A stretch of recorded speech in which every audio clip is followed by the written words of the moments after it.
John Kavulich is a political commentator. He joins us now from the northern Ukrainian city of Kharkiv. John, good to have you on the show. I want to first begin by asking your thoughts on the possible deployment of the United States' most advanced ground-to-air missile defense system, the Patriots. We know that the Ukrainians had been, it had been on the wish list of the Ukrainians from the very onset of this conflict, which started more than 9.5 months ago. Now it seems we're on the precipice of that in terms of the Ukrainian Defense Forces receiving that. Do you think it's going to be a game changer? From the very beginning of the conflict on the 24th of February, there's always been a great distance between statements by the is we will provide statements of Ukraine, which have been we need you to provide what we want. And we're seeing that distance continue to narrow. Of course, it's been at a great cost to citizens of Ukraine who've died, who've been wounded, whose infrastructure has been destroyed. But we are narrowing that distance. And so the addition of Patriot systems, the addition of the targeting systems for existing missiles, it does, by definition, is a game changer. The question will be, the unknown is how will the Russian Federation respond? And my guess is that they're going to respond rather ferociously. And this does, as your previous correspondents say, this does move ever closer for the Russians as a definition of a proxy war. I mean, it always has been one.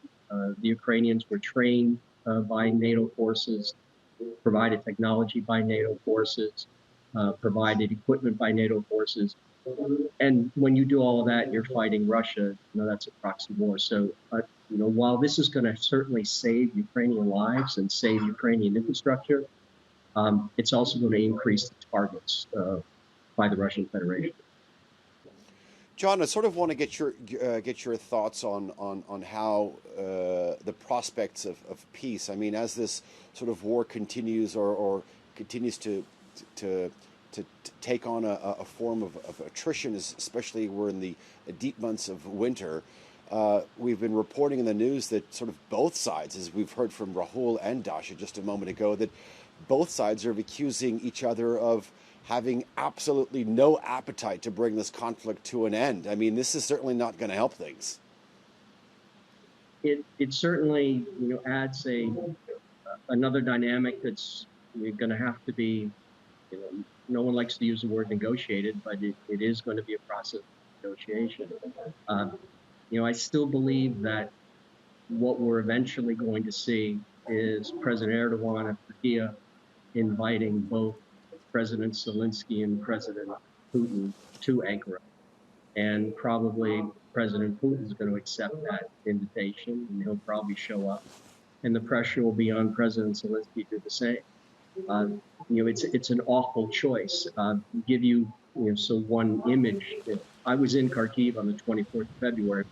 Subway station, there is a complete winter wonderland, Christmas decoration, a stage, tree, a little gingerbread house. Parents are taking their kids there. So this year, Christmas in Ukraine will be subterranean.